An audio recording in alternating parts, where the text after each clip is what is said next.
सो आज अपन स्टार्ट करते हैं मैनेजमेंट प्रोसेस। मैनेजमेंट के प्रोसेस में अपने को क्या क्या पढ़ना है। तो देखो, मैनेजमेंट एक ऐसा प्रोसेस है जिसमें planning, organising, staffing, directing, that is leading and controlling की जरूरत पड़ती है। अब ये सारी चीजों को एक मैनेजर इसलिए करता है ताकि वो ऑर्गेनाइजेशन के रिसोर्स का एक बेहतर इस्तेमाल कर सके और ऑर्गेनाइजेशन के गोल्स को अचीव कर सके। जितने भी फंक्शंस होते हैं मैनेजमेंट के, वो सारे ही फंक्शन इंटरडिपेंडेंट और इंटर रिलेटेड है, यानी एक दूसरे से रिलेटेड भी है और एक दूसरे पे डिपेंडेंट भी है। यानी ऐसा कोई भी फंक्शन नहीं है मैनेजमेंट का जो इंडिपेंडेंट हो।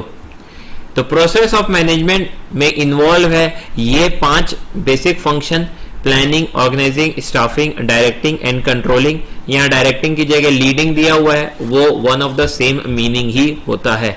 तो ये 5 पर्टिकुलर फंक्शन जो है किसी भी मैनेजर को परफॉर्म करना पड़ता है continuously throughout the organisation in order to achieve organisational goals. Now in 5 के बेसिक मीनिंग क्या होते हैं वो अपन समझेंगे एंड देन इसको इन डेप्थ एनालिसिस करने वाले हैं 5 ही फंक्शन को। जैसे कि आपने क्लास 12 में भी पढ़ा था, ये 5 सेपरेट चैप्टर थे। यहाँ पे ये 5 चैप्टर एक ही चैप्टर का पार्ट है, ऐसा आप समझ सकते हैं।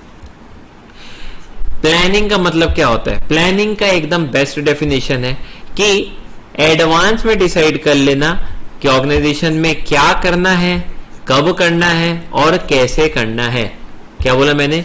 ऑर्गेनाइजेशन में क्या करना है, कैसे करना है और कब करना है, यानी ऑर्गेनाइजेशन के गोल्स को पहले से ही प्री डिटरमाइन करके रखना। देन नेक्स्ट आता है ऑर्गेनाइजिंग। नाउ यहाँ पे आपने प्लानिंग तो कर दी है, क्या क्या अचीव करना है ये आपने सोच लिया है।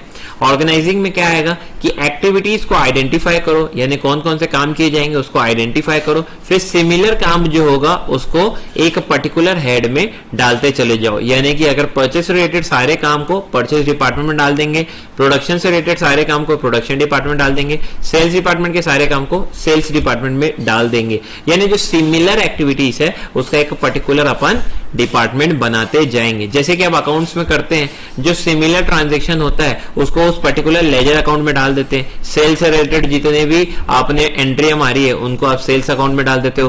परचेस से रिलेटेड जितनी भी एंट्रियां मारी है उनको आप परचेस अकाउंट में डाल देते हो। ठीक उसी तरह यहाँ पे भी हम एक्टिविटीज देखेंगे कि क्या क्या एक्टिविटीज रिक्वायर्ड है प्लानिंग स्टेज में, जो चीज प्लान की है उन एक्टिविटीज को करने के लिए। तो उन सारी एक्टिविटीज को आप देखेंगे, आइडेंटिफाई करेंगे और जो सिमिलर होगी, जो सिमिलर कैरेक्टरिस्टिक की होगी उसको एक पर्टिकुलर डिपार्टमेंट में ग्रुपिंग करके डालते जाएंगे।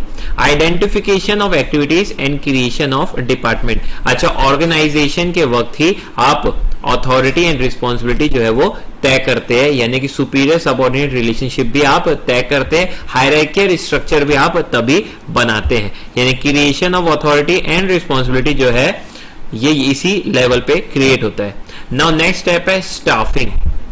स्टाफिंग में ये देखते हैं अपन कि टोटल मैन पावर की कितनी रिक्वायरमेंट है हमको और हमारे पास वास्तव में अभी कितने मैन पावर है। मान लेते हैं कि हमारे पास 100 एम्प्लॉइज है ऑलरेडी और हमें 300 एम्प्लॉइज की जरूरत है।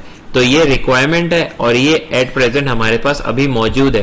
तो 200 जो नए एम्प्लॉइज चाहिए वो किस लेवल के चाहिए, किस क्वालिफिकेशन के चाहिए, किस स्किल्स के चाहिए, वो सब पहले आइडेंटिफाई करना और फिर रिक्रूटमेंट करके उनका सिलेक्शन करके उनको लेके आना ऑर्गेनाइजेशन में और उनको एक जॉब पर्टिकुलर प्रोवाइड करना। और अगर नया ऑर्गेनाइजेशन हो तो टोटल मैन पावर कितना लगेगा काम करने के लिए, किस किस स्किल्स और किस किस क्वालिफिकेशन के कितने लोग चाहिए, कितने इंजीनियर चाहिए, कितने स्टाफ चाहिए, कितने कंप्यूटर ऑपरेटर चाहिए, ये पहले से डिसाइड करो। एंड देन आप किसी भी तरह से भले इंटरव्यू लेके लाओ, सिलेक्शन करो, रिक्रूटमेंट करो, किसी भी तरह से आपको जो है उन एम्प्लॉइज को खोज के लेके आना है। ये भी एक बड़ा टास्क होता है जो कि स्टाफिंग में किया जाता है। इसमें आप जो है अलग अलग एडवर्टाइजमेंट प्लेस करते हैं अलग अलग जगह, ताकि जो एक स्किलफुल कैंडिडेट है वो जॉब के लिए अप्लाई भी कर सके। देन है लीडिंग। लीडिंग या डायरेक्टिंग का मतलब एक ही होता है, यहाँ पे मैनेजर को क्या परफॉर्म करना है, डायरेक्शन देना है।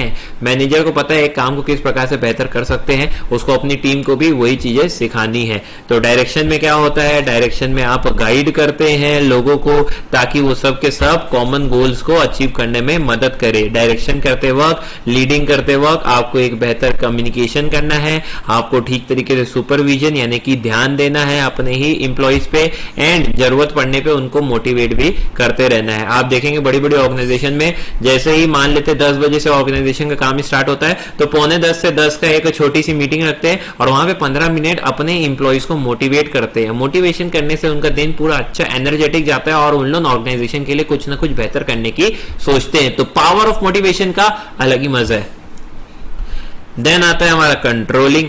नाउ कंट्रोलिंग में होता क्या है बेसिकली मैं बताता हूं। आप हर इंप्लॉय का स्टैंडर्ड सेट करेंगे। मान लेते हैं कोई वर्कर है, वर्कर को आपने बोला कि भाई तेरे को डेली 8 घंटे काम करने हैं, प्लस इस 8 घंटे में तेरे को डेली कम से कम 20 प्रोडक्ट पैक करना है। तो ये 20 प्रोडक्ट पैक करना तेरा क्या है, स्टैंडर्ड। एक्चुअल में बंदे ने कितने प्रोडक्ट पैक किए डेली उसके काम के बाद देखेंगे तो हमको पता चला उसने 18 प्रोडक्ट जो है एक्चुअल में पैक किए हैं। तो ये थी स्टैंडर्ड परफॉर्मेंस और ये है एक्चुअल परफॉर्मेंस। स्टैंडर्ड को एक्चुअल के साथ कंपेयर करेंगे कंट्रोलिंग में एंड देन देखेंगे कि आपस में इनमें कोई डिफरेंस है क्या, डेविएशन है क्या। आप बोलोगे यस सर इसको 2 प्रोडक्ट कम से कम ऑल पैक करने चाहिए थे, तो 2 का यहाँ पे क्या है, डेविएशन है। वर्ड इंपॉर्टेंट है डेविएशन। स्टैंडर्ड और एक्चुअल के बीच में जो गैप होता है उसे अपन डेविएशन कहते हैं, यानी उतने से जो है आपका एम्प्लॉय या वर्कर भटक चुका है। तो ये डेविएशन को आइडेंटिफाई करेंगे एंड देन कुछ भी करेक्टिव एक्शन लेगा मैनेजमेंट, जो भी उसको नेसेसरी रखेगा ताकि ये डेविएशन दोबारा ऑर्गेनाइजेशन में ना हो। यानी क्या करेंगे, आइडेंटिफाई किए डेविएशन को और उसके बाद करेक्टिव एक्शन लेता है मैनेजर ताकि प्रॉपर कंट्रोल कर सके और इस टाइप का डेविएशन ऑर्गेनाइजेशन में ना हो। तो इसको बोलते हैं प्रॉपर कंट्रोलिंग। तो इसी के साथ आपने 5 फंक्शन समझे, planning, organising, staffing, directing and controlling, जो एक मैनेजर को परफॉर्म करने पड़ते हैं थ्रू आउट द ऑर्गेनाइजेशन। ऐसा नहीं है सिर्फ प्लानिंग होगी तो फिर ऑर्गेनाइजिंग करना है, ऑर्गेनाइजिंग होगी तो स्टाफिंग करना है। कभी भी किसी की भी जरूरत पड़ सकती है, ये 24/7 चलता ही रहता है। और एक अच्छा मैनेजर तभी आप बन पाओगे जब आप जो है 5 फंक्शंस को निभाना जानते हो। तो स्टार्ट करते हैं अपन प्लानिंग। अब ज़्यादा थोड़ा डिटेल में पढ़ने वाले हैं। वैसे बेसिक मीनिंग तो इसका वही है कि एडवांस में डिसाइड कर लेना क्या करना है, कैसे करना है और कब करना है। प्लानिंग में आप जो है एक इंटेलेक्चुअल प्रोसेस है, सोचने की ज़रूरत पड़ती है कि कोर्स ऑफ एक्शन क्या चुने जिससे ऑर्गेनाइजेशन के गोल्स अचीव कर सके। यही वो स्टेज है जहाँ पे पॉलिसीज़ जो है बनाई जाती है, गोल्स जो है वो सेट किए जाते हैं। प्लानिंग जनरली जो रहती है वो फ्यूचर के लिए रहती है, यानी कि हमें एडवांस में सोचना पड़ता है कि हमें फ्यूचर में क्या करना है, कैसे इसकी पॉलिसीज़ रहेंगी, कैसे इसके प्रोग्राम्स रहेंगे, क्या क्या ये प्रोसीजर फॉलो करेगा ऑर्गेनाइजेशन के ऑब्जेक्टिव्स को अचीव करने के लिए। फीचर्स या फिर कैरेक्टरिस्टिक ऑफ प्लानिंग पढ़ेंगे तो हमें और ज़्यादा बेहतर तरीके से प्लानिंग के बारे में समझने आएगा। सबसे पहली, planning is a primary function of management. Planning जो है एक प्राइमरी फंक्शन है। सबसे पहला काम जो मैनेजमेंट करता है वो रहता है प्लानिंग, इसलिए फंक्शंस ऑफ मैनेजमेंट में भी सबसे पहले आता है ये प्लानिंग। प्लानिंग में ये देखा जाता है कि हमारे पास जितने सारे ऑप्शन हैं उनमें ऑप्शन में से कौन सी ऑप्शन से ऑल्टरनेटिव्स को हम सिलेक्ट करके फॉलो करें, कौन कौन सी पॉलिसीज़, प्रोसीजर एंड प्रोग्राम्स हमको अपनाने चाहिए ऑर्गेनाइजेशन के गोल्स को अचीव करने के लिए। प्लानिंग जो है ये गोल ओरिएंटेड है। प्लानिंग के टाइम में अपन ऑर्गेनाइजेशन के गोल्स को डिफाइन करते हैं प्लस एप्रोप्रिएट एक्शन हम डिज़ाइन करते हैं उन्हीं गोल्स को अचीव करने के लिए। प्लानिंग जो है एक इंटेलेक्चुअल प्रोसेस है, यानी जिसमें दिमाग की ज़रूरत पड़ेगी। यदि आपको ऑर्डरली वे में प्रॉपर तरीके से काम करना है तो आपको सोच के प्रॉपर प्लान करना पड़ता है। और प्लानिंग एक इंटेलेक्चुअल प्रोसेस है जिसमें आपको मेंटल स्ट्रेंथ की ज़रूरत पड़ती है। इसलिए आप देखा कीजिए कि टॉप लेवल मैनेजमेंट ही जो है वो प्लानिंग करते हैं, क्योंकि टॉप लेवल मैनेजमेंट में यूजुअली वो टाइप के मैनेजर होते हैं जो काफ़ी ज़्यादा इंटेलेक्चुअल रहते हैं, जो अपने ब्रेन का ज़्यादा दिमाग यूज़ करते हैं, जो ऑर्गेनाइजेशन के ओवरऑल ऑब्जेक्टिव्स को देख सकते हैं, समझ सकते हैं। प्लानिंग जो है परवेसिव इन नेचर। परवेसिव का मतलब होता है विच इज़ रिक्वायर्ड एवरीवेयर। तो प्लानिंग की ज़रूरत हर लेवल ऑफ मैनेजमेंट में होती है, चाहे टॉप लेवल मैनेजमेंट हो, मिडिल लेवल मैनेजमेंट हो या लोअर लेवल मैनेजमेंट हो। हाँ, दायरे जो है वो टॉप लेवल मैनेजमेंट के ज़्यादा है, मिडिल के कम है और लोअर के और कम है। लेकिन प्लानिंग हर टाइप के ऑर्गेनाइजेशन के लिए ज़रूरत रहती है, हर लेवल पे भी ज़रूरत रहती है। अब ऐसा नहीं बोल सकते हैं कि जो प्रॉफिट मेकिंग ऑर्गेनाइजेशन है सिर्फ वही प्लानिंग करती है, नहीं, नॉन प्रॉफिट मेकिंग ऑर्गेनाइजेशन को भी प्लानिंग की ज़रूरत पड़ती है। तो हर लेवल में भी रिक्वायर्ड है, प्लस हर टाइप के बिजनेस के लिए भी प्लानिंग रिक्वायर्ड रहती है। प्लानिंग एक कंटिन्यूस फंक्शन है, ऐसा नहीं कि एक बार प्लानिंग कर लिया और काम खत्म हो गया, नहीं। ऑर्गेनाइजेशन को अच्छे से चलाने के लिए आपको बार बार प्लानिंग करनी पड़ती है। पहले आपने कुछ प्लान बनाया, फिर आपने देखा डिविएशन हो रहा है, ऑर्गेनाइजेशन गोल्स अचीव नहीं हो पा रहे हैं, तो आप उस प्लान को फिर से रीप्लान करेंगे, उसमें जो कमियां हैं वो दूर करेंगे, उसमें कुछ एडवांटेजेस, कुछ ब्राउनी पॉइंट्स और ऐड करेंगे। तो प्लानिंग एक ऐसा फंक्शन है जो कंटिन्यूसली चलता रहता है ऑर्गेनाइजेशन में। एक प्लान खत्म हुआ, फिर वो अच्छे से काम नहीं करता तो सेकेंड प्लान बनाते हैं, और इस प्रकार से अमेंडमेंट प्लानिंग में चलता रहता है। Planning involves choice between alternatives. अभी देखो, कंपनी के गोल्स को अचीव करने के हो सकता है 2 से 3 अलग अलग तरीके मौजूद हो। अब इन ऑल्टरनेटिव्स में से कौन सा ऑल्टरनेटिव कंपनी के लिए मोस्ट फीसेबल रहेगा, जिससे वो ऑर्गेनाइजेशन के गोल्स को बड़ी आसानी से अचीव कर सकते हैं, वो अपन करते हैं प्लानिंग की स्टेज में। प्लानिंग की स्टेज में जितने भी ऑल्टरनेटिव्स पड़े रहते हैं हमारे पास, जितने भी ऑल्टरनेटिव कोर्स ऑफ एक्शन हम फॉलो करके गोल्स अचीव कर सकते हैं, उनमें से बेस्ट ऑल्टरनेटिव जो है अपन सिलेक्ट करते हैं। और वो बेस्ट कैसे सिलेक्ट करते हैं? हमारी ऑर्गेनाइजेशन के हिसाब से जो most suitable course of action जो हम फॉलो कर सकते हैं, उसको फॉलो करके ऑर्गेनाइजेशन के गोल्स को अचीव करने की कोशिश करते हैं। तो प्लानिंग में अलग अलग ऑप्शंस जो आपके पास अवेलेबल रहते हैं गोल्स को अचीव करने के लिए, उनमें से बेस्ट ऑप्शन अपनी कंपनी के हिसाब से आप चुनते हैं।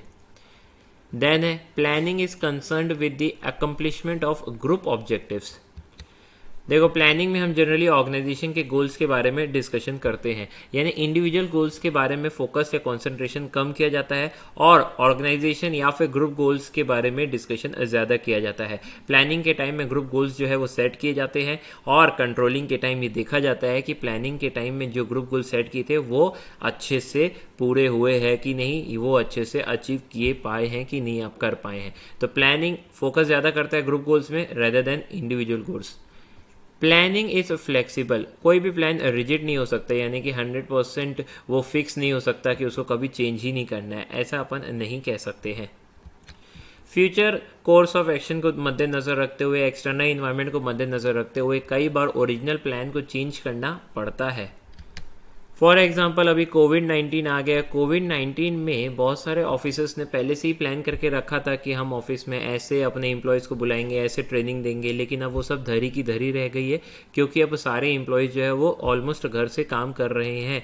तो अब ये सिचुएशन चेंज हो गई, आपने जो ओरिजिनल प्लान बनाया था अब उसको चेंज करना पड़ेगा। तो एक्सटर्नल इन्वायरमेंट को मद्देनज़र रखते हुए कई बार हमें प्लान में चेंजेस करने पड़ते, और जो ऑर्गेनाइजेशन प्लान में चेंजेस नहीं ला पाती है वो जनरली फेल हो जाती है। तो आपको अपने plan time to time change करते रहने चाहिए, एक्सटर्नल इन्वायरमेंट को एडेप्ट करते रहना चाहिए। यदि आप वक्त के साथ नहीं बदलोगे और अपने प्लान को फ्लेक्सिबल नहीं करोगे तो वक्त आपको बदल देता है, यानी कि जो कस्टमर है वो दूसरी कंपनियां चुनने लग जाता है, क्योंकि आप उसे पिछड़े हुए नज़र आने लग जाते हो।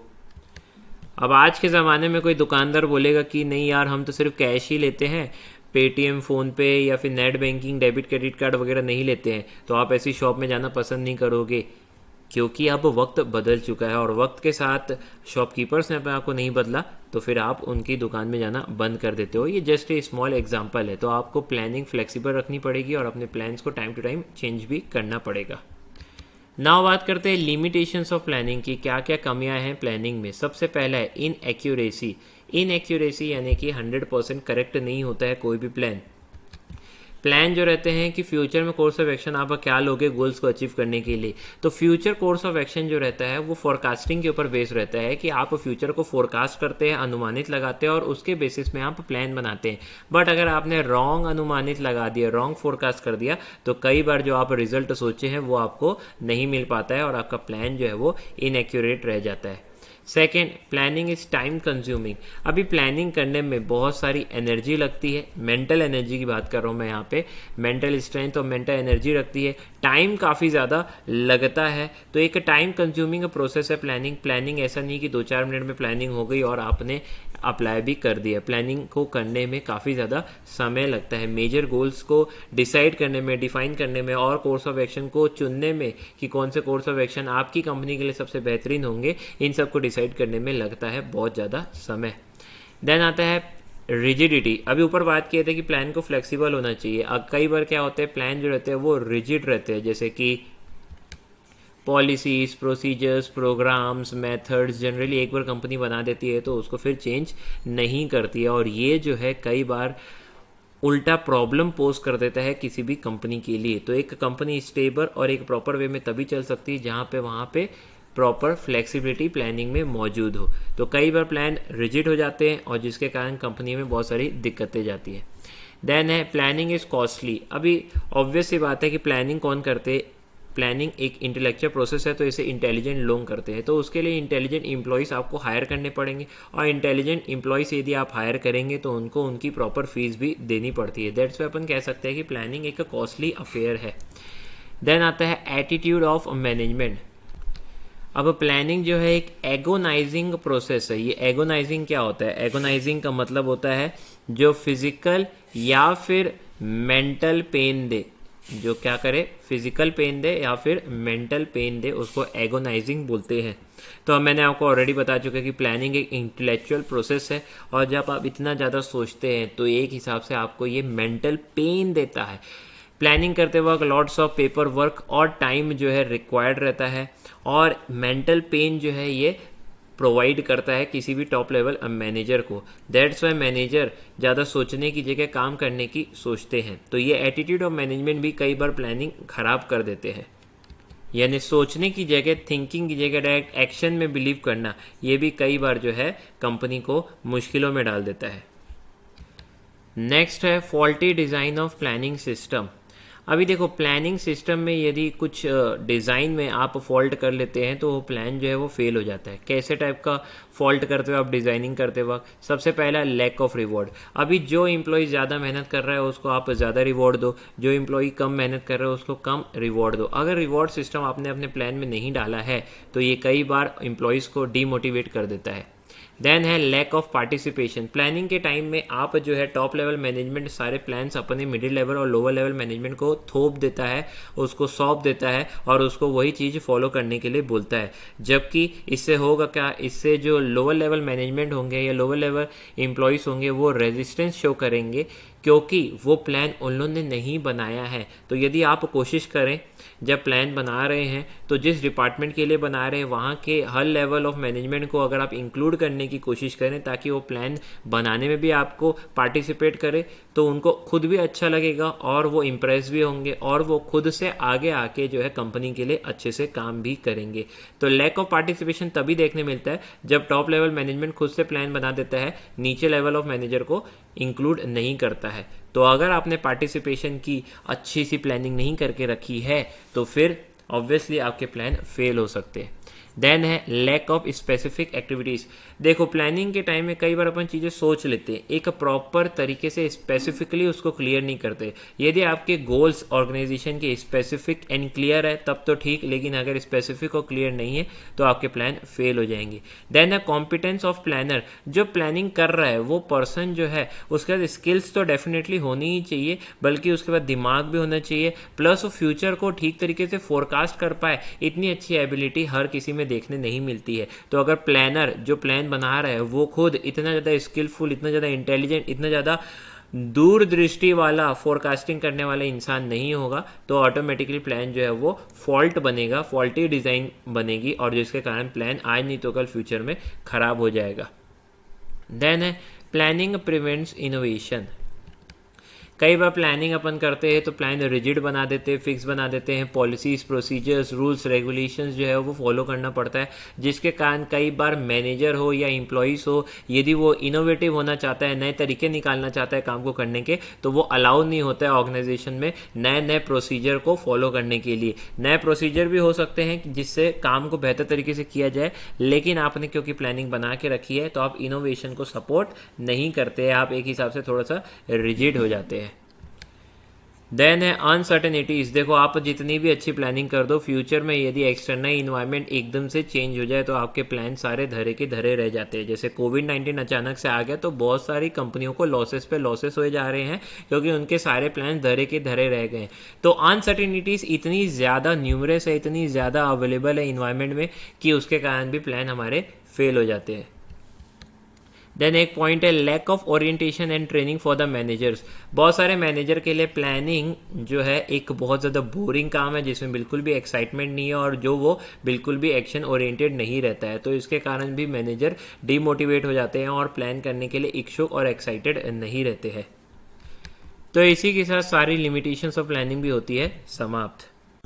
नाउ अपन डिस्कस करेंगे कि किसी भी प्लान को इफेक्टिव बनाने के लिए क्या क्या चीज़ों की आवश्यकता होती है, यानी प्री रिक्विसाइट्स, क्या क्या चीज़ें पहले चाहिए किसी प्लान को एक इफेक्टिव बनाने के, यानी तगड़ा प्लान बनाने के लिए। तो सबसे पहले चीज़ जो हर प्लानिंग में रिक्वायर्ड रहती है, प्लान जो है हमेशा सिंपल बनाने चाहिए, कॉम्प्लेक्स नहीं बनाने चाहिए, ज़रूरत से ज़्यादा कठिन प्लान मत बनाओ, एंड इजी टू अंडरस्टैंड बनाने चाहिए। ऐसा प्लान बनाना चाहिए जो सबको समझ में आए। आपने ऐसा प्लान बना दिया जो इतना ज़्यादा टफ है समझने के लिए, तो आपके एम्प्लॉयज़ को यदि प्लान समझ में ही नहीं आएगा तो वो एग्जीक्यूट क्या करेंगे और कंपनी के ऑब्जेक्टिव्स कैसे अचीव करवाएंगे। तो सबसे मोस्ट इंपॉर्टेंट चीज़ होती है कि प्लान सिंपल होना चाहिए और ईजी टू अंडरस्टैंड होना चाहिए। द नेक्स्ट बात ये लिखिए, be selective in the plan, यानी कि एक सक्सेसफुल मैनेजर को हमेशा ट्राई करना चाहिए कि वो शॉर्ट से शॉर्ट प्लान बनाए, छोटा प्लान बनाए जिसका एग्जीक्यूशन काफी तेजी से किया जा सके। सक्सेसफुल मैनेजर एक बार में हर चीज को कवर करने की कोशिश नहीं करते। Never try to cover too much territory. आप कभी भी पहले ही प्लान ऐसा नहीं बनाओ कि हमें 10 लाख प्रोडक्ट बनाने हैं और हमें धूम मचा देनी है, इंडिया में इतना बिक्री करवानी, इतना सेल करवाना है, ऐसा इतना लंबा चौड़ा प्लान मत बनाओ। पहले छोटे प्लान से ही शुरुआत करनी चाहिए। एक सिटी, एक स्टेट को ही टारगेट बना के अपने को प्लान बनाने चाहिए। प्लान हमेशा थॉरो होना चाहिए, यानी कि इन डेप्थ एनालिसिस के बाद ही बनाना चाहिए। प्लान जो है हमेशा नेसेसरी डिटेल्स को एक्सप्लेन करे, ऐसा होना चाहिए। कभी भी कंट्रोवर्शियल स्टेटमेंट नहीं प्रोवाइड करने चाहिए, यानी कि ऐसे प्लान कभी नहीं बनाना चाहिए जिसमें एक टाइप के लोग जो है या एक रिलीजन के लोग हैं वो जो है खुश हो जा रहे हैं और दूसरे टाइप के रिलीजन के लोग जो है वो दुखी हो जाते हैं। तो कंट्रोवर्शियल स्टेटमेंट से बचिए। कभी भी प्लान बनाए तो आप उसका फंक्शन कैसे होगा, सब फंक्शन कैसे होगा, ठीक तरीके से इन डिटेल आप उसे समझा दे। जितना ज्यादा क्लियर प्लान होता है उतना अच्छे से वो एग्जीक्यूट हो पाता है। तो इसके अलावा गैरी डेजलर ने बताया है कि एक मैनेजर को इफेक्टिव प्लान बनाने के लिए क्या क्या पॉइंट्स का ध्यान रखना चाहिए। उन सारे पॉइंट्स को भी अपन एक एक करके डिस्कस कर लेते हैं। तो सबसे पहला पॉइंट लिखा हुआ है डेवलप एक्यूरेट फोरकास्ट। कोई भी प्लान परफेक्ट या फिर अच्छा तभी माना जाता है जब आप उसकी फोरकास्टिंग ठीक से करो, यानी फ्यूचर में क्या होने वाला है उसको एक बार आप सोच लें और जो मोस्ट प्रोबेबल लगे उसके हिसाब से ही प्लान बनाएं। आप एकदम से नहीं सोच सकते हैं कि आप 10 लाख प्रोडक्ट बना देंगे, वो बिक भी जाएगा और आप ये मान के चल रहे हैं, फोरकास्ट करके चल रहे हैं कि आपके प्रोडक्ट की डिमांड आएगी भी। तो ऐसा करके ना चलें। एक ऐसी फोरकास्टिंग करें जो थोड़ी रिलायबल हो, जो प्रैक्टिकल इन नेचर हो। फोरकास्टिंग एक बहुत अच्छा और इंपॉर्टेंट स्टेप होता है किसी भी मैनेजर के लिए। एक तगड़ा मैनेजर वही है जो एक्यूरेट फोरकास्ट कर पाए। यहां पे एक्यूरेट फोरकास्टिंग का मतलब है जिसके प्लान जो है 90% 80% तक सक्सेसफुल हो पाए। 10-20% ऊपर डेविएशन चलता है। आप फ्यूचर में जाके तो एक्चुअल में देख नहीं सकते ना कि क्या होने वाला है। देन नेक्स्ट है gain acceptance for the plan. तो ये बहुत ज्यादा जरूरी रहता है कि आपने प्लान बना दिया है और आप बड़े खुश भी हो रहे हो, लेकिन आपके जो सबऑर्डिनेट है, आपके जो जूनियर्स है, जो मिडिल लेवल मैनेजमेंट है या लोअर लेवल मैनेजमेंट है, वो बिल्कुल खुश नहीं है, वो चाहते ही नहीं वो टाइप का प्लान इंप्लीमेंट हो। तो ऐसा मत करिए। जब आप प्लान बनाते हैं तो सबकी सलाह ले लिया करे, सबकी मंजूरी ले लिया करे, ताकि सबऑर्डिनेट भी दिल से उन प्लान को निभा पाए। तो सबऑर्डिनेट भी ठीक तरीके से पार्टिसिपेट करे प्लानिंग प्रोसेस में, तभी उनकी तरफ से भी कमिटमेंट और एक्सेप्टेंस भी आ पाएगी। देन नेक्स्ट है plan must be sound one. Plan जो है हमेशा साउंड होना चाहिए, यानी कि इम्प्रैक्टिकल का प्लान आपको नहीं बनाना है। आपको ऐसा प्लान बनाना है जो आपके एक्सटर्नल इन्वायरमेंट, कॉम्प्लेक्स इन्वायरमेंट में भी सर्वाइव कर पाए।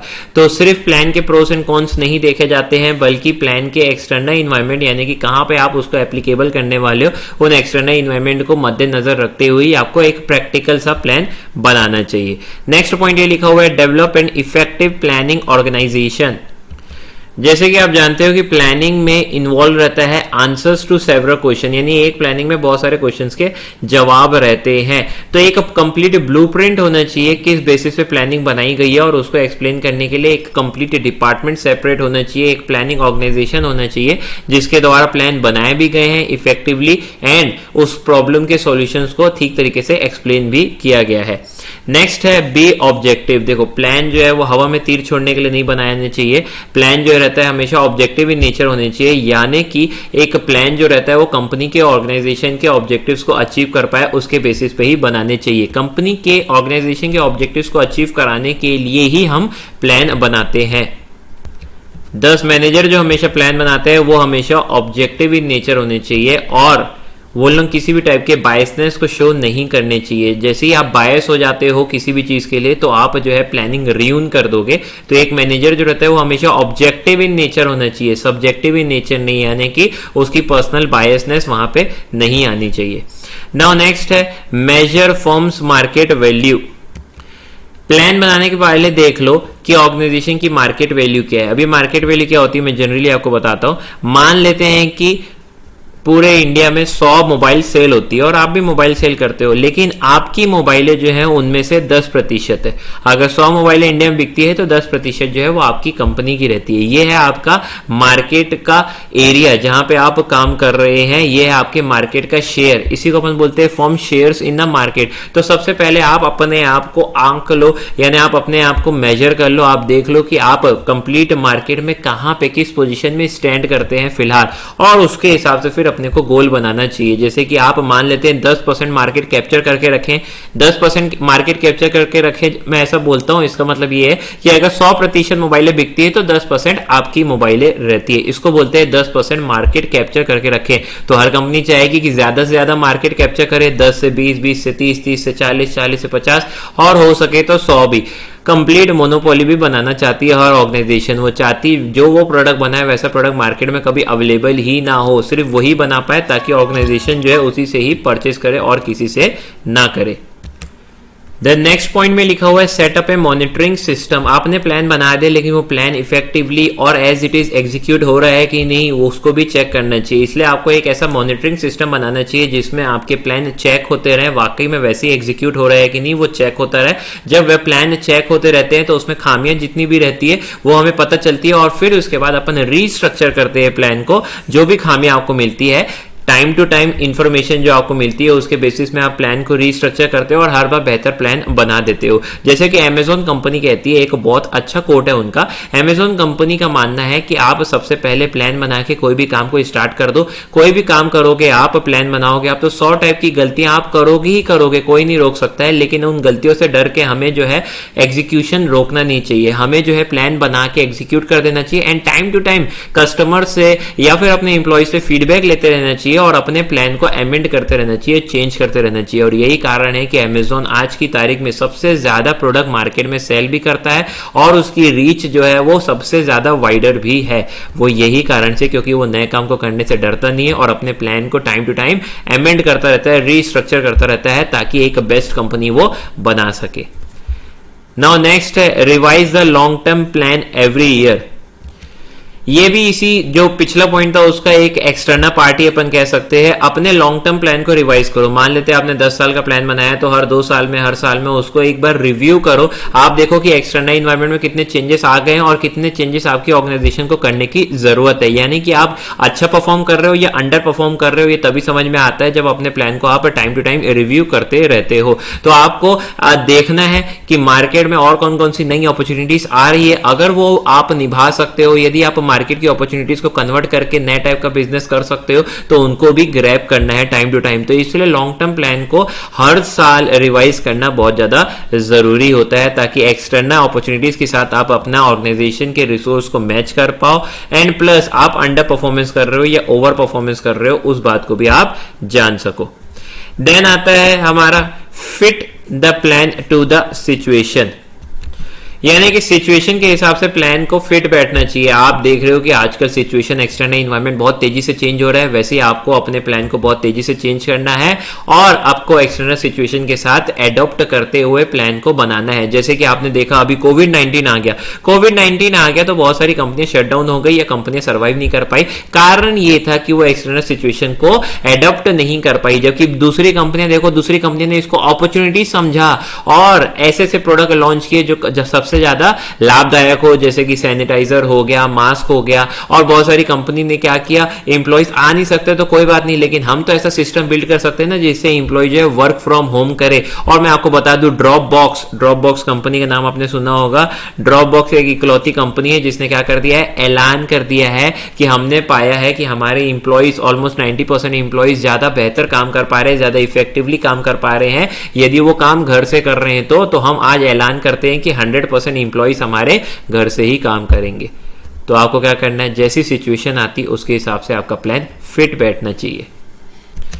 तो इन सारी बातों का यदि आप ध्यान देते हैं तो आप एक तगड़ा और इफेक्टिव प्लान बना देंगे। मैं अगेन आपसे कहता हूं कि प्लान परमानेंट इन नेचर नहीं होता है, टाइम टू टाइम आपको उसको रिव्यू करना ही पड़ता है। एक सक्सेसफुल ऑर्गेनाइजेशन और एक अनसक्सेसफुल ऑर्गेनाइजेशन के बीच में यही अंतर होता है। एक सक्सेसफुल ऑर्गेनाइजेशन वक्त के साथ अपने आप को और अपने प्लान को बहुत तेजी से बदलता है और एक्सटर्नल एनवायरमेंट को एडॉप्ट कर लेता है, और एक अनसक्सेसफुल ऑर्गेनाइजेशन जो रहता है वो इतना तेजी से अपने आप को चेंज नहीं कर पाता है, या प्लान को अमेंड नहीं कर पाता है, या एक्सटर्नल एनवायरमेंट को एडॉप्ट नहीं कर पाता है, जिसकी वजह से फेल हो जाता है। ऐसी बहुत सारी कंपनियां हमने देखा है, जैसे नोकिया ही हो गई। नोकिया काफी सालों तक किंग बना रहा था। मैं आपको बता दूं, एक टाइम था जब नोकिया का मार्केट शेयर 80% था, लेकिन आज की तारीख में देख लो नोकिया का मार्केट शेयर ऑलमोस्ट 1 या 2% ही है। क्यों? क्योंकि वो वक्त के साथ चेंज नहीं हुए। एंड्रॉइड जब आया, टच स्क्रीन जब आया, तो वो इतने अच्छे से प्रोडक्ट अपने नहीं बना पाए। जब अपने प्लान तेजी से चेंज नहीं कर पाओगे तो आप बहुत तेजी से पूरे मार्केट में चेंज हो जाते हो, यानी कि नई कंपनी आ जाती है और आपको हटा देती है। तो ये था कंप्लीट स्ट्रेटेजीज जिससे आप एक इफेक्टिव प्लान बना सकते हो। सो अब अपन पढ़ेंगे what are the steps involve in planning, यानी प्लानिंग करने में क्या क्या स्टेप्स इन्वॉल्व रहते हैं। अब कभी भी अपन स्टेप्स पढ़ते हैं तो आपको एक बात हमेशा याद रखनी चाहिए कि स्टेप्स का सीक्वेंस हमेशा सही रखना चाहिए। यानी मैं ऐसा नहीं लिख सकता कि स्टेप नंबर 1 लिखा, उसके बाद स्टेप नंबर 3 लिख रहा हूँ, फिर स्टेप 2 लिख रहा हूँ, फिर स्टेप 5 लिख रहा हूँ, फिर स्टेप 4 लिख रहा हूँ। ऐसे मैं क्रोनोलॉजी खराब नहीं कर सकता हूँ। स्टेप्स जो है वो सीक्वेंस में ही आने चाहिए, तो इस बात का आप हमेशा से ध्यान रखना। तो स्टार्ट करते हैं कि प्लानिंग करते वक्त हमें किस सारे स्टेप से गुजरना पड़ता है। सबसे पहले स्टेप है एनालिसिस ऑफ अपॉर्चुनिटीज। सबसे पहले देखना पड़ेगा एक्सटर्नल इन्वायरमेंट में कौन कौन सी अपॉर्चुनिटीज अवेलेबल है, और फिर उन अपॉर्चुनिटीज के हिसाब से आपको अपनी ऑर्गेनाइजेशन का गोल को सेट करना पड़ेगा। आप अनरियलिस्टिक गोल सेट नहीं कर सकते हैं। आपको एक्सटर्नल इन्वायरमेंट में यानी कि मार्केट में या फिर सिटी स्टेट में देखना पड़ेगा कि कौन कौन सी जगह खाली है, कहाँ उनसे प्रोडक्ट की रिक्वायरमेंट है, क्या चीज़ आप बना सकते हो, क्या मोस्ट फेसिबल रहेगा आपके लिए, और फिर उसके हिसाब से आप अपनी कंपनी का गोल सेट कर सकते हो। तो इसी के साथ हमारा सेकेंड स्टेप आ जाता है, that is establishing the objective। सबसे पहले आपने अपॉर्चुनिटीज को एनालाइज कर दिया। नाउ नेक्स्ट स्टेप ये रहेगा कि आपको एस्टेब्लिश करना है ऑब्जेक्टिव्स कंप्लीट ऑर्गेनाइजेशन के लिए भी और डिपार्टमेंट वाइज भी।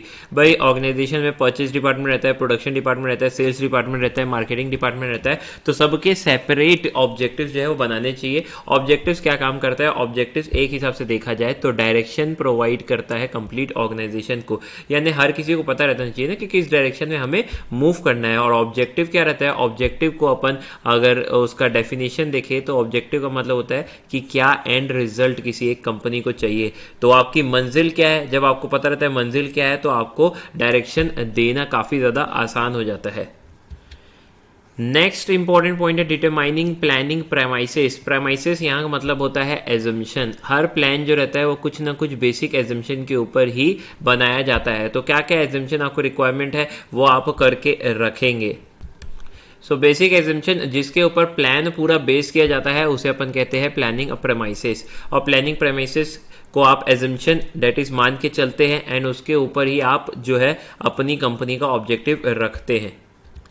मान लेते हैं आप टेक्नोलॉजी फ्रेंडली कुछ मोबाइल बनाते हैं, तो आपने ये मान के चलना है, एज्यूम करके चलना है कि हमारी पॉपुलेशन की मोबाइल की चॉइस जो है वो सेम रहेगी या इनफैक्ट बढ़ने वाली है। तो उस हिसाब से आप भी अपना सेल 10% या 20% तक इंक्रीज कर सकते हो। तो ये एज्यूमशन हमने मान लिया कि टेक्नोलॉजी की जो डिमांड है वो इंक्रीज होते रहेगी हमारे यूथ में, एंड ड्यू टू विच हम 10 या 20% का एक्स्ट्रा प्रॉफिट कमा सकते हैं, एक्स्ट्रा सेल कर सकते हैं। तो कोई भी टाइप का एजम्पशन यदि आप करते हैं उसके बेसिस में आप प्लान बनाते हैं, तो उसी को अपन कहते हैं determining planning premises. Then next point है आइडेंटिफाइंग ऑल्टरनेटिव्स। अब आपने ऑब्जेक्टिव तो चुन लिया है, अब एक ऑब्जेक्टिव को अचीव करने के बहुत अलग अलग रास्ते हो सकते हैं, जरूरी तो नहीं है सिर्फ एक ही रास्ता हो। एक ऑब्जेक्टिव को अचीव करने के हो सकते हैं 4 अलग अलग रास्ते आपके पास अवेलेबल हो। तो आपको आइडेंटिफाई करना है कि कौन कौन से फीसिबल ऑल्टरनेटिव्स आपके ऑर्गेनाइजेशन के लिए अवेलेबल है आपके ऑर्गेनाइजेशन के ऑब्जेक्टिव को पूरा करने के लिए। नाउ नेक्स्ट क्या होगा, नेक्स्ट स्टेप होगा सारे ऑल्टरनेटिव जितने भी रास्ते आपके पास अवेलेबल है उन सबको इवेल्युएट करो।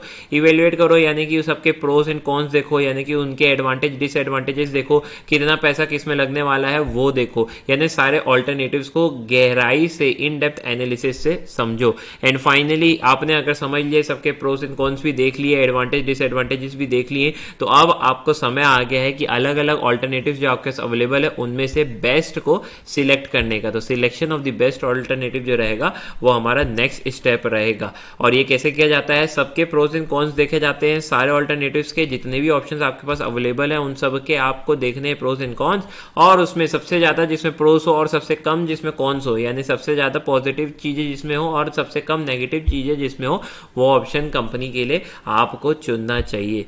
एंड देन आता है, अब प्लान आपने कर लिया था, देन आपने ऑब्जेक्टिव एस्टेब्लिश कर दिया था, एजम्पशन भी आपने बना लिया, ऑल्टरनेटिव्स क्या क्या अवेलेबल है वो भी देख लिया, उसको भी इवेल्युएट कर दिया, बेस्ट ऑल्टरनेटिव आपने सिलेक्ट भी कर दिया। अब मेन काम आ गया है क्या, इम्प्लीमेंट करने का। नाउ अभी तक जितनी बातें आपने की वो सब थ्योरेटिकल थी, नाउ समय आ गया है कि आपको अपने प्लान को इम्प्लीमेंट करना है, यानी कि जो आपने प्लान किया है उसको अब एक्शन में बदलने का समय आ चुका है। तो अब इस स्टेज में क्या करते हैं अपन, इस स्टेज में हम जनरली इम्प्लीमेंट करते हैं अपने प्लान्स को।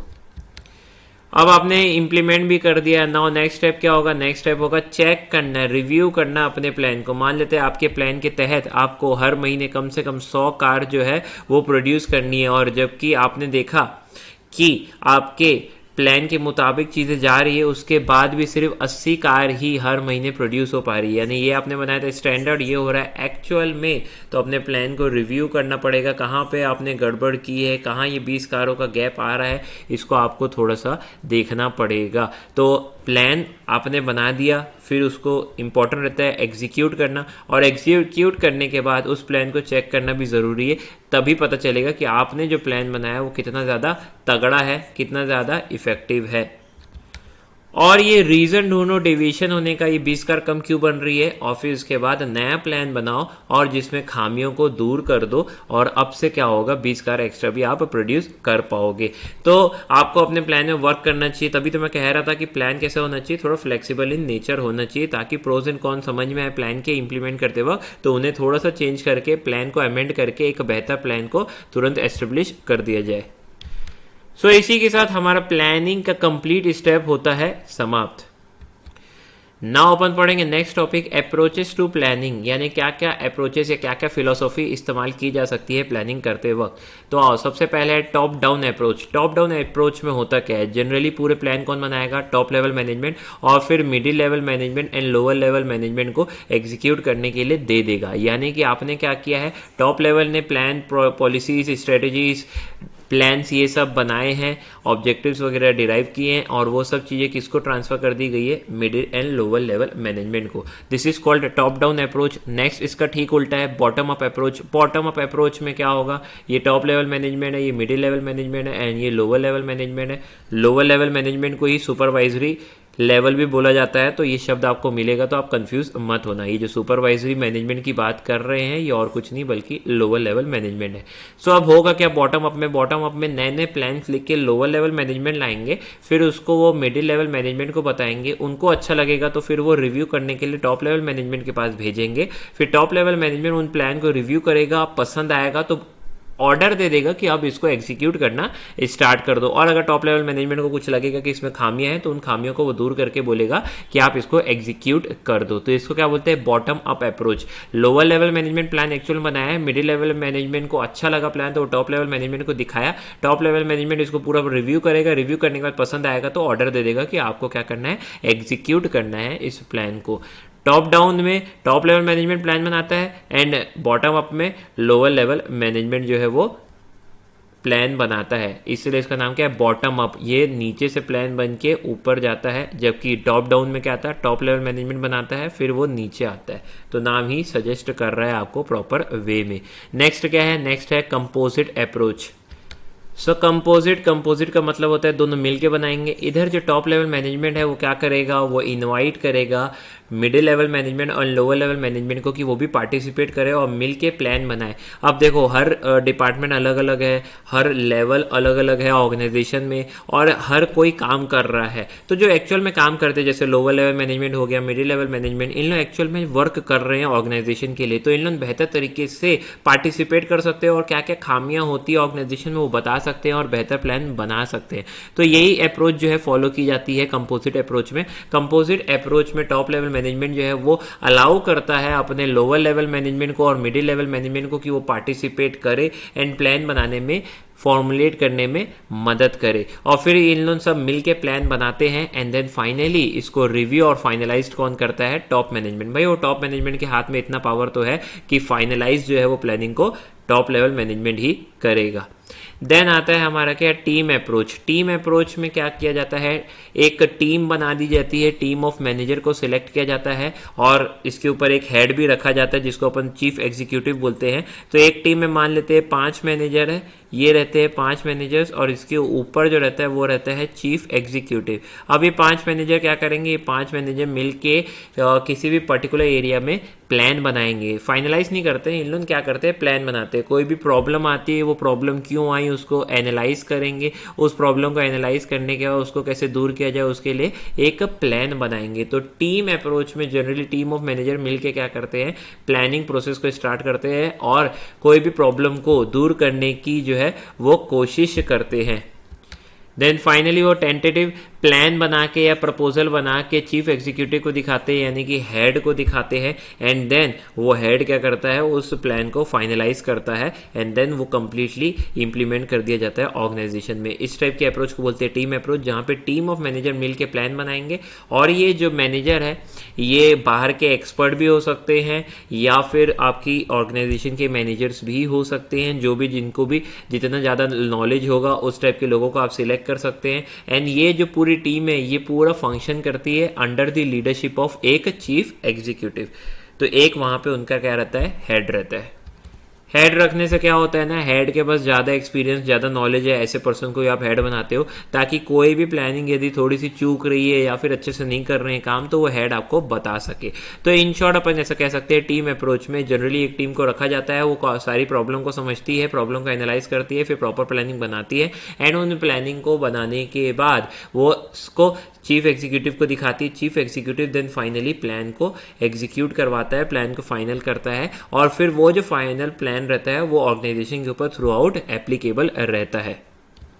10 मैं ऐसा कह सकता हूँ यहाँ पे प्लानिंग का जो काम है ये आपने एक हिसाब से जो है डेलीगेट कर दिया है टीम अप्रोच के द्वारा, यानी कि एक्चुअल में जिसको प्लान प्रॉब्लम सॉल्व करनी थी या प्लान बनाने थे वो इन सबसे फ्री रहेगा, वो कंपनी के काम कर सकता है, चाहे वो top level, middle level, lower level management होगा। एक सेपरेट टीम बना दिए हैं और जो जितनी भी प्रॉब्लम आती है उस सेपरेट टीम को बता दिया जाता है, फिर वो सेपरेट टीम जो है मिलके प्लान बनाती है और उन प्रॉब्लम को दूर करती है। तो ये एक अच्छा काफ़ी इम्पॉर्टेंट सा स्टेप जो है वो ऑर्गेनाइजेशन लेती है और ये अच्छा यूनिक आइडिया है जहाँ पे आप जो है एक टीम को पर्टिकुलर काम ही दे देते हो कि आपको बार बार प्लानिंग बनानी है और ऑर्गेनाइजेशन की प्रॉब्लम को सॉल्व करना है।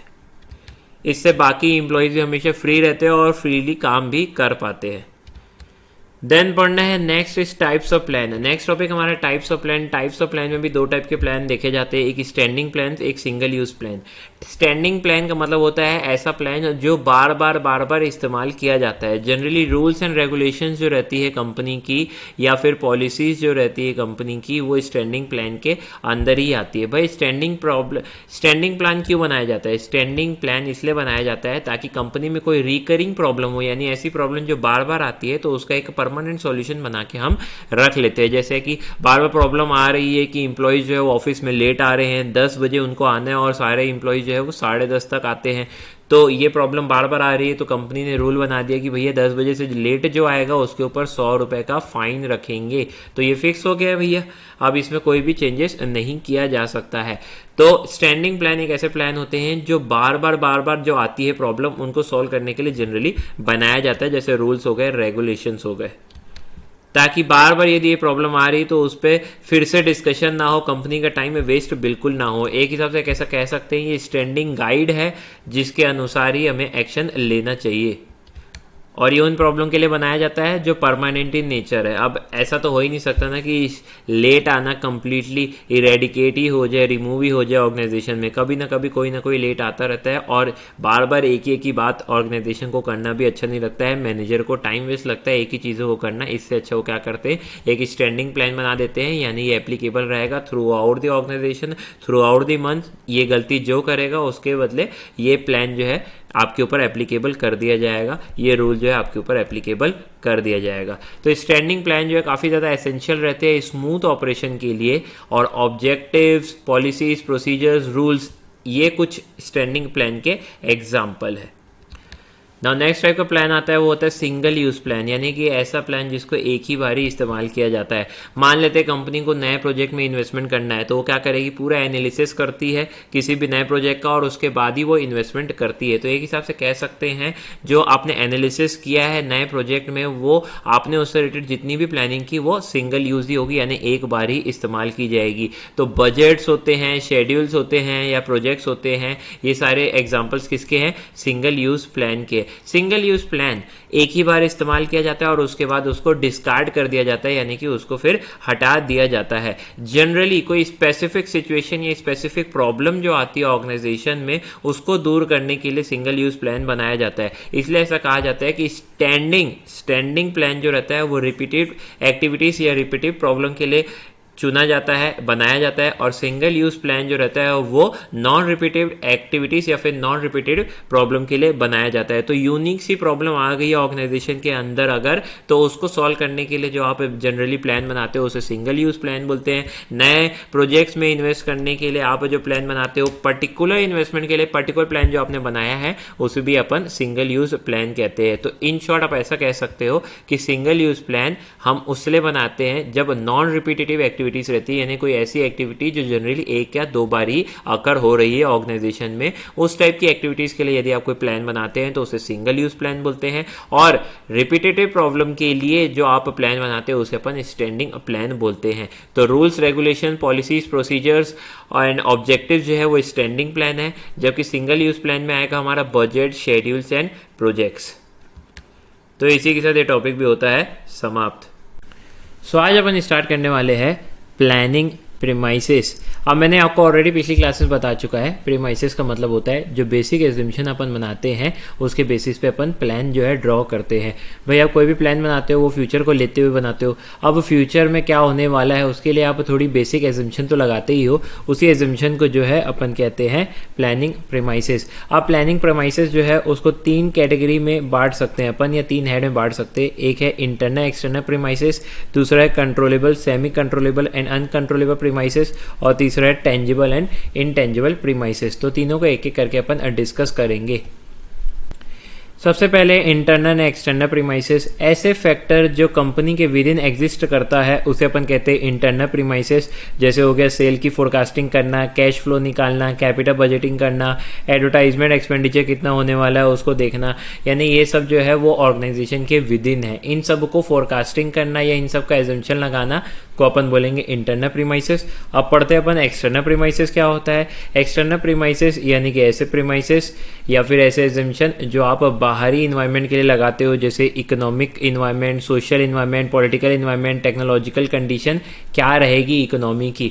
भाई अपन क्या है कुछ ना कुछ लेके मानते हैं। फॉर एग्जांपल अपन मान लेते हैं सोशल कंडीशन या फिर इकोनॉमिक कंडीशन, तो अपन ये मान के चलते हैं कि इकोनॉमी जो है हमारी नॉर्मल पेस में बढ़ते ही रहेगी आगे। हम कभी ऐसा सोच के नहीं बनाते अपने प्लान कि इकोनॉमी क्रैश होने वाली है पूरे इंडिया की, एंड देन हमारे प्रोडक्ट पे भी उसका असर पड़ जाएगा। तो ऐसे चेंजेस या इतनी खराब चीज़ों को एज्यूम करके अपन नहीं चलते, अपन एक नॉर्मल एजम्पशन मान के चलते हैं कि इस टाइप से ग्रोथ होती रहेगी इंडिया में और हमारे प्रोडक्ट की भी डिमांड बढ़ते रहेगी। तो एक्सटर्नल प्रीमाइसेस यानी कि जो एजम्पशन आप लगाते हैं एक्सटर्नल इन्वायरमेंट का अपना प्लान बनाते वक्त। देन नेक्स्ट आता है controllable, semi controllable and uncontrollable.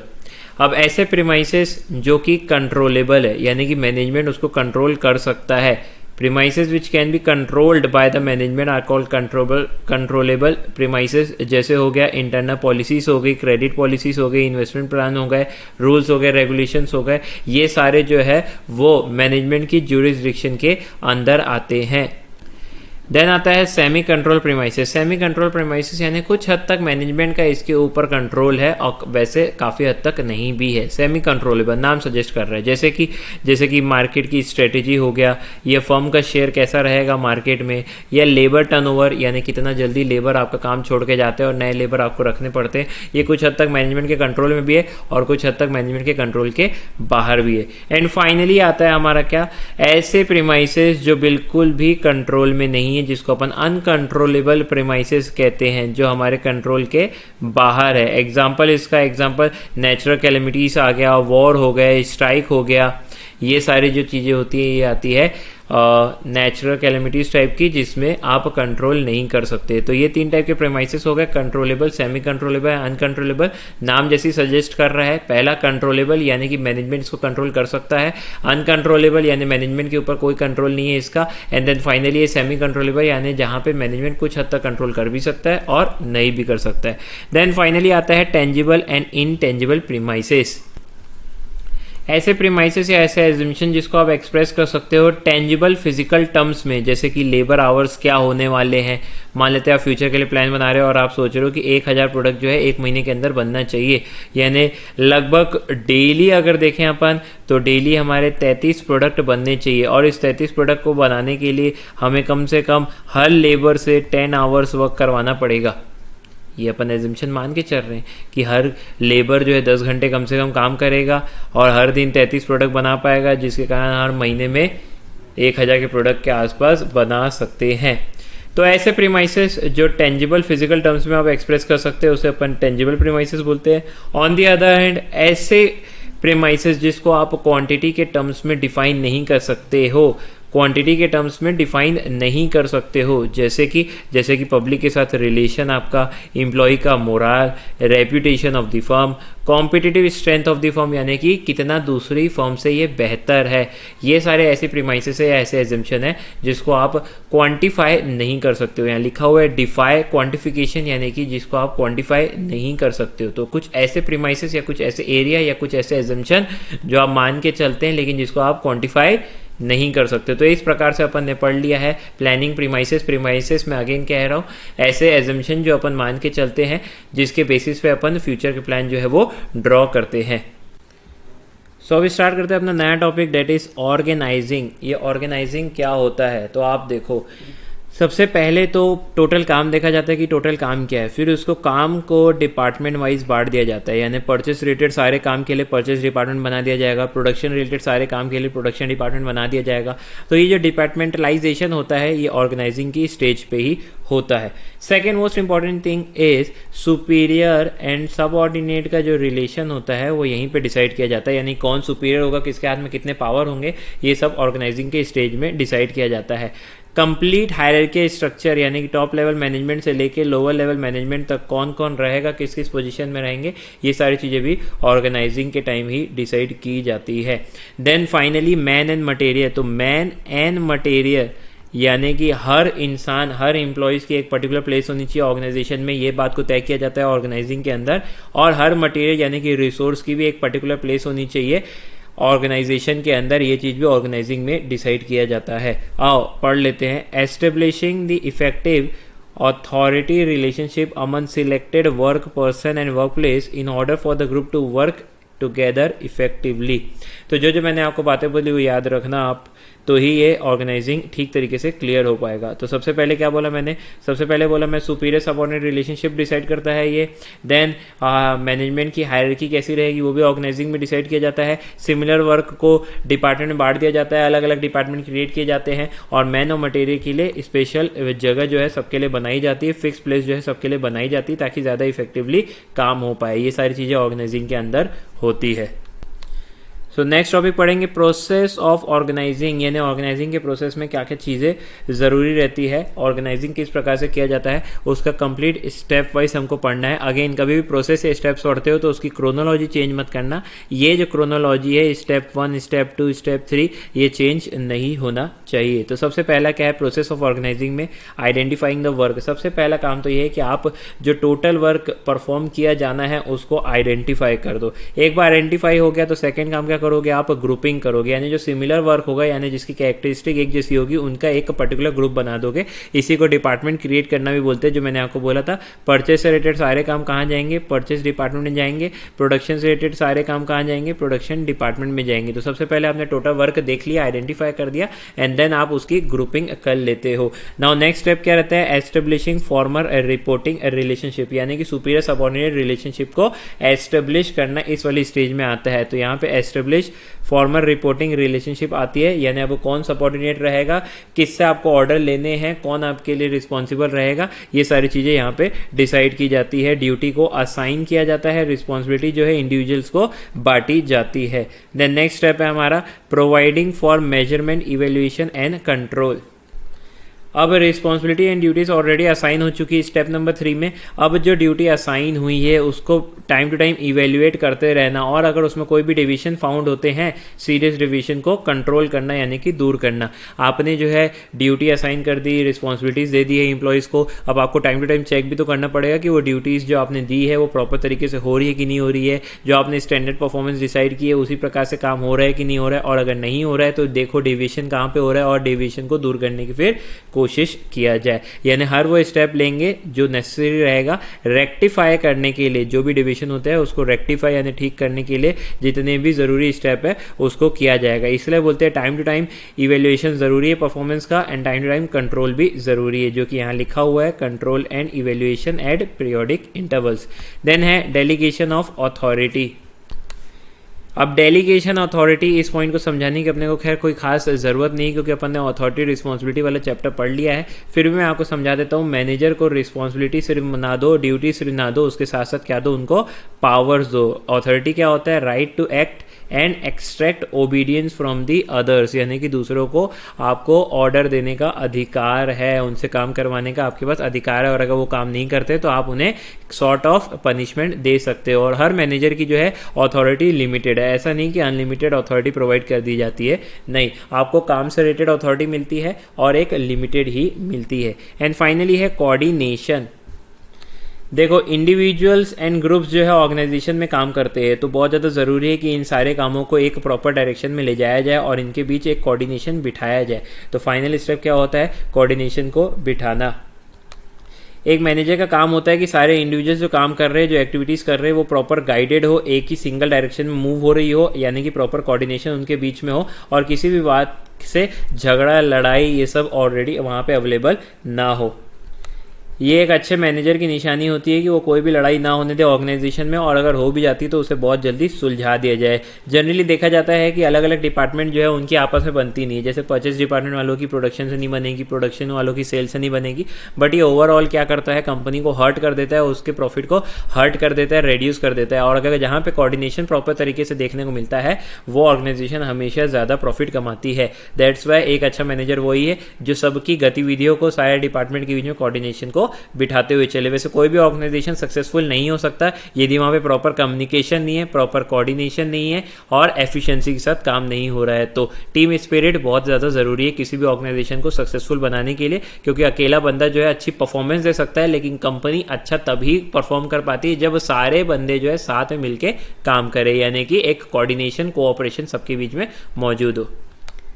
Now next function आता है वो है स्टाफिंग। स्टाफिंग में क्या करते हैं आप, जनरली आपको देखना है कि आपके ऑर्गेनाइजेशन में कितना मैन पावर रिक्वायर्ड है। क्या बोला मैंने, कितना मैन पावर रिक्वायर्ड है। सबसे पहले तो आपको टोटल काम देखना है, टोटल काम देख लिए तो आपको समझ में आ गया है कि अब कितने बंदे आपको रिक्वायर्ड है और किस किस क्वालिफिकेशन और स्किल्स के भी रिक्वायर्ड है। हो सकता है आपको 3 CA की ज़रूरत हो, 5 इंजीनियर की ज़रूरत हो, 100 कंप्यूटर ऑपरेटर की ज़रूरत हो, डेट इज़ एम्प्लॉयज़ की ज़रूरत हो, या हो सकता सकता है 500 लेबर की ज़रूरत हो, तो सबसे पहले आपको टोटल काम देख लो ऑर्गेनाइजेशन में क्या क्या है, टोटल मैन पावर कितनी रिक्वायर्ड है उसके हिसाब से निकाल लो, और किस किस क्वालिफिकेशन किस किस स्किल्स के लोग आपको अपनी कंपनी में चाहिए, ये चीज़ की जाती है स्टाफिंग में। एंड देन आप कोशिश करो किसी भी प्रकार से इन सारे लोगों को अट्रैक्ट करके ऑर्गेनाइजेशन में लेके आओ, इनको रिक्रूट करवाओ, यही होता है स्टाफिंग में। स्टाफिंग में आप ट्राई करते हैं कि अच्छे अच्छे लोग, तगड़े तगड़े बंदे, स्किलफुल पर्सन जो है वो आपकी ऑर्गेनाइजेशन में काम करने के लिए अप्लाई करे,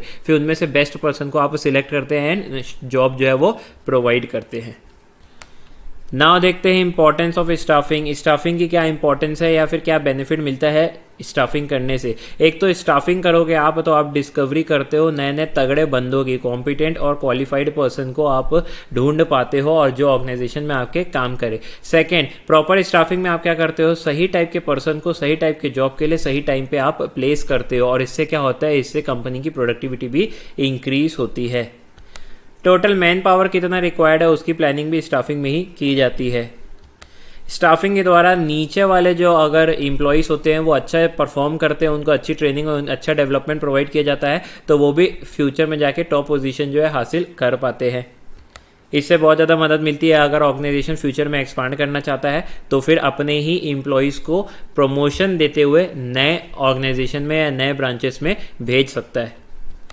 सारे एम्प्लॉयज़ का डेवलपमेंट भी स्टाफिंग के दौरान होता है, क्योंकि स्टाफिंग के दौरान आप ट्रेनिंग और डेवलपमेंट के अलग अलग प्रोग्राम्स जो अपने स्टाफ के लिए यानी कि अपने एम्प्लॉयज़ के लिए करवाते रहते हैं। ऑर्गेनाइजेशन बेस्ट यूज़ करता है अपने एग्जिस्टिंग वर्कफोर्स का यदि एक प्रॉपर स्टाफिंग अगर होती है तो आप हर पर्सन से 100% उसका निकलवा सकते हैं, बल्कि वो जो टैलेंट वो भी नहीं जानता उसके अंदर है, उसको कैसे आप बेहतर यूज़ कर सकते हो ये भी आप स्टाफिंग के दौरान देखते हो। स्टाफिंग ऑल्सो इंश्योर करता है कि सबको रेम्यूनरेशन जो है वो जस्टिफिएबल मिले, यानी इक्विटेबल एंड एजुकेट मिले। इसका मतलब ये है कोई ऐसा रोए नहीं कि यार मेरे को तो सैलरी कम मिल रही, काम एकदम ज़्यादा करवाया जाता है। एक अच्छा स्टाफिंग तभी हो पाता है ऑर्गेनाइजेशन में जब इस बात का भी ध्यान रखा जाए कि आप सबको जस्टिफिएबल रेम्यूनरेशन दो। जस्टिफिएबल का यहाँ पे मतलब है आप सारे इंप्लॉयज़ को इक्वल भी ट्रीट करो जो सेम लेवल के। ऐसा नहीं कि लड़कों को कम पैसा दे रहे हो, लड़कियों को ज़्यादा पैसा दे रहे हो या वाइस वर्सा। इस प्रकार से डिस्क्रिमिनेशन देखने को नहीं मिलना चाहिए रेम्यूनरेशन में। और दूसरा, रेम्यूनरेशन पाने के बाद इंप्लॉय खुश होना चाहिए, उसको ऐसा नहीं लगना चाहिए कि यार मेरे को और ज़्यादा पैसे मिलने चाहिए थे। अगर उसके अंदर ये फीलिंग आ रही तो आज नहीं तो कल आपके ऑर्गेनाइजेशन को छोड़ के चला जाएगा। और एक अच्छा ऑर्गेनाइजेशन उनके स्टाफ के कारण होता है, तगड़े बंदों के कारण होता है, कॉम्पिटेंट एम्प्लॉयज़ के कारण होता है। और वही अगर आपको छोड़ के चले जाएंगे तो फिर बहुत ही ज़्यादा हर्ट हो जाता है ऑर्गेनाइजेशन, यानी कि उसका प्रॉफिट जो है वो गिरने लगता है। देन नेक्स्ट, स्टाफिंग में आप time to time motivation provide करते रहते हैं और हर प्रयास करते हैं कि एम्प्लॉय जो है आपकी ऑर्गेनाइजेशन से खुश रहे, यानी कि high employee morale and job satisfaction का आप ध्यान देते हैं। अच्छा, जॉब सेटिस्फेक्शन इसलिए भी आता है क्योंकि आप राइट पर्सन को राइट जॉब्स के लिए देते हैं, यानी कि जो पर्सन जिस काम के लिए इंटरेस्टेड है उस पर्सन को वहीं पर अपॉइंट करते हो। कोई पर्सन परचेज डिपार्टमेंट जाना चाहता है तो आप उसे परचेज डिपार्टमेंट में अपॉइंट करते हो, यानी कि लोगों को इंटरेस्ट के हिसाब से वहाँ पे उस पोजीशन में अपॉइंट किया जाता है, जो कि बहुत अच्छी चीज़ है। इससे सबका मनोबल बना रहता है, एम्प्लॉयज़ का जॉब सेटिस्फेक्शन भी बना रहता है। अब आप खुद ही सोचो ना, आप वो काम कर रहे हो जो आप करना चाहते हो तो ऑटोमेटिकली आप ज़्यादा खुश होगे।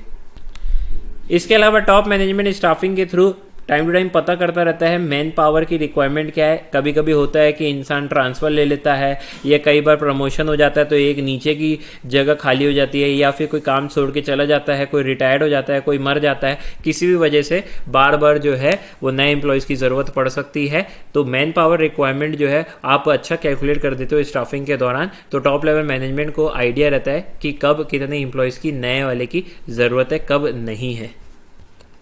नाउ आता है स्टाफिंग का प्रोसेस। अगेन प्रोसेस में स्टेप्स आप क्रोनोलॉजी संभाल के लिखेंगे, उसको चेंज नहीं कर सकते हो आप। सबसे पहले है मैन पावर प्लानिंग। सबसे पहले तो आपको यही काम करना पड़ता है, टोटल काम क्या है ऑर्गेनाइजेशन का वो देख लो, और फिर ये देखो कि कितने पर्सन रिक्वायर्ड है उस काम को करने के लिए, और फिर ये देखो कि किस किस स्किल्स के, किस किस नॉलेज के, किस किस टेक्निकल क्वालिफिकेशन के इंसान आपको उस काम के लिए रिक्वायर्ड है। जैसे कि मैंने आपको ऊपर समझा ही दिया था, 3 CA चाहिए, 5 इंजीनियर चाहिए, ये सारी चीज़ें। देन सेकेंड बात रहती है रिक्रूट रिक्रूट करो। रिक्रूट करना यानी कि किसी भी प्रकार से अट्रैक्ट करके आना उन लोगों को जिससे आप जॉब वैकेंसी फिल करवा सकते हो, यानी कि अच्छे तगड़े कैंडिडेट को ढूंढ के आना ताकि वो आपके ऑर्गेनाइजेशन में आके पार्टिसिपेट करे, आपके ऑर्गेनाइजेशन में काम करने के लिए एटलीस्ट एप्लीकेशन छोड़ के जाए। और ये किस प्रकार से होता है, इसके लिए आप अलग अलग न्यूज़पेपर में, जर्नल्स में और टेलीविजन में एडवर्टाइजमेंट दे सकते हो कि हमारे यहाँ पे जॉब वैकेंसी है। इसके अलावा आप जो है प्लेसमेंट एजेंसीज को कंसल्ट कर सकते हो, एम्प्लॉयमेंट एक्सचेंज के पास जाके एम्प्लॉयज़ लेके आ सकते हो, लेबर कॉन्ट्रैक्टर से मिल सकते हो। कई बार नॉर्मली नोटिस बोर्ड में भी अगर आप लगा देते हो कि आपको नए एम्प्लॉयज़ की ज़रूरत है, इस जॉब के लिए वैकेंसी खुली है, इतना इतना हम सैलरी पेमेंट करेंगे, तो काफ़ी ज़्यादा एम्प्लॉयज़ आप अट्रैक्ट कर सकते हो। इसके अलावा अभी जो बहुत फेमस चल रहा है वेब पब्लिशिंग, यानी कि naukri.com, quikr.com, यहाँ पे जाके आप बता देते हो कि हमारी ये ऑर्गेनाइजेशन है और हम इस टाइप के क्वालिफिकेशन इंसान को ढूंढ रहे हैं। तो ये सारी चीज़ों से होता क्या है, जो प्रोस्पेक्टिव कैंडिडेट है वो आपकी ऑर्गेनाइजेशन में एटलीस्ट अप्लाई करते हैं। अब मान लेते हैं हमें 3 CA की रिक्वायरमेंट है और 20 CA ने अप्लाई कर दिया है, तो सबको क्या जॉब में रख सकते हैं? Answer is no. तो हम क्या करेंगे, हम कुछ भी टेस्ट लेंगे, एप्टीट्यूड टेस्ट हो गया, इंटेलिजेंट टेस्ट हो गया, क्वालिफिकेशन टेस्ट हो गया, अलग अलग टाइप के टेस्ट लेंगे और फिर उनमें से 3 तगड़े बंदे जो हमें लगते हैं वो सिलेक्ट करेंगे और 17 को निकाल फेंकेंगे। तो ये किस में होता है? ये होता है सिलेक्शन स्टेज में। इसलिए सिलेक्शन स्टेज को जनरली नेगेटिव प्रोसेस भी बोला जाता है, नेगेटिव स्टेप भी बोला जाता है। रिक्रूटमेंट को पॉजिटिव स्टेप बोलते हैं जबकि सिलेक्शन को नेगेटिव स्टेप बोलते हैं, क्योंकि यहाँ पे जितने कैंडिडेट हो सकते हो उतना अप्लाई करवाते हो आप, इसलिए पॉजिटिव स्टेप है। और सिलेक्शन के टाइम में आप जो लोग इकट्ठे हुए हैं रिक्रूटमेंट में, जो pool of prospective candidate select हुए हैं, उनमें से आप क्या करते हैं? फाइनल सिलेक्शन करते हैं। दैट्स वाई इसको एक नेगेटिव स्टेप भी बोलते हैं, क्योंकि यहाँ पे आप बेस्ट पर्सन को चूज करते हैं जो बेस्ट क्वालिफिकेशन के आपको लगते हैं, जो प्रॉपर तरीके से काम कर सकते हैं। नाउ सिलेक्ट करने के बाद काम खत्म नहीं होता है, अब स्टार्ट होती है ट्रेनिंग। कई बार आप ऑर्गेनाइजेशन आपकी ऐसी क्रिटिकल रहती है कि आपको प्रॉपर ट्रेनिंग पहले प्रोवाइड करनी पड़ती है। फॉर एग्जांपल, आप डायरेक्टली नए एम्प्लॉयज़ को बुला के नहीं दे सकते कि ये ले मशीन और इस पे काम करना है। हो सकता है वो एक्सीडेंट कर दे, हो सकता है वो मशीन का मिसयूज़ करते, हो सकता है मशीन वो तोड़ फोड़ दे। तो आपको क्या करना पड़ता है? बहुत बार ट्रेनिंग प्रोवाइड करनी पड़ती है अपने रिस्पेक्टिव कैंडिडेट को जिसको आप सिलेक्ट करके लेके आए हो। एंड देन फाइनली होता है प्लेसमेंट एंड इंडक्शन। प्लेसमेंट का मतलब होता है कि उसको फाइनली रिस्पॉन्सिबिलिटी, उसकी ड्यूटी, उसकी पोजिशन क्या रहेगी ऑर्गेनाइजेशन में, उसको थमा देना। यानी पर्टिकुलर जॉब के लिए उसको क्या क्या करना पड़ेगा, उसकी ड्यूटी क्या रहेगी, उसकी रिस्पॉन्सिबिलिटी क्या रहेगी, उसका मेन काम क्या रहेगा, उसको थमाना, उसको क्या बोलते हैं अपन? प्लेसमेंट बोलते हैं। एंड देन आता है हमारा इंडक्शन। इंडक्शन का मतलब होता है कि सब लोगों से उसको पर्याय करवाना, मतलब एक बोल सकते हैं जान पहचान करवाना, फेमिलियर करवाना ऑर्गेनाइजेशन से। Induction refers to the introduction of the person to the job and the organisation. और ये क्यों करते हैं? ताकि एम्प्लॉय जो है वो कंफर्टेबल फील करे, फील एट होम फील करे, एक सेंस ऑफ प्राइड उसके अंदर पैदा हो, एक सेंस ऑफ कमिटमेंट जो है वो ऑर्गेनाइजेशन के अंदर उसकी पैदा हो। इंडक्शन प्रोग्राम में जनरली हम क्या करते हैं? अपनी ऑर्गेनाइजेशन के बारे में बताते हैं, उसके जॉब के बारे में बताते हैं, देन सारे एम्प्लॉय से उसको मिलाते हैं ताकि उसको एक कंफर्टेबल फील हो और वो ऑर्गेनाइजेशन में इजीली काम कर पाए और बिना हिचक के काम करे। कई बार हिचक के कारण इंसान काम नहीं करता है, या फिर वो हमेशा हिचकता रहता है कि मैं किससे ऑर्डर लूँ, किसको जाके रिपोर्टिंग करूँ, मेरी क्या रिस्पॉन्सिबिलिटी है, क्या ड्यूटीज है, इसके आपके लिए वो थोड़ा थोड़ा कंफ्यूज रहता है। लेकिन इंडक्शन करने के बाद एक प्रॉपर फैमिलियर माहौल उसको मिल जाता है, बिना डरे फिर वो बाकी एम्प्लॉय से बात करता है और चीज़ों को आगे बढ़ाता है। तो ऑर्गेनाइजेशन में यदि आप लोगों को एक दूसरे से फेमिलियर नहीं करवाओगे तो फिर उन लोग कंफर्टेबली काम नहीं कर पाते, क्योंकि अब ऑर्गेनाइजेशन में सब लोग नए हैं। जब तक आप फेमिलियर नहीं होगे तो आपको काम करने की इच्छा भी नहीं होती है, कई बार दोस्ती यारी भी नहीं होती, तो आपको मज़ा भी नहीं आती ऑर्गेनाइजेशन में काम करने के लिए। इसलिए ऑर्गेनाइजेशन देखना बीच बीच में क्या करती रहती है, अलग अलग गेम्स खिलवाती है, अलग अलग ट्रेनिंग प्रोवाइड करती है, एक दूसरे से फेमिलियर होने का मौका देती है, ये सारी चीज़ें करती रहती है। कई बार तो पार्टियाँ थ्रो करती है, कई बार पिकनिक ले जाती है। ये सब चीज़ें इसलिए की जाती है ताकि इंप्लॉयज आपस में घुल मिल जाए अच्छे से और दिल से ऑर्गेनाइजेशन के लिए काम करे, क्योंकि इंसान जो है वो सोशल एनिमल है, उसे लोगों से मिलना जुलना अच्छा लगता है। जब वो लोगों से मिलजुल कर लेता है, बातें कर लेता है, 100 बातें शेयर कर लेता है तो उसे अच्छा लगता है, तो वो ऑर्गेनाइजेशन में भी दिल से काम करता है। तो ये मेन पर्पस होता है इंडक्शन करवाने का। तो इसी के साथ ये जो सिलेक्शन का प्रोसेस है ये होता है पूरा समाप्त।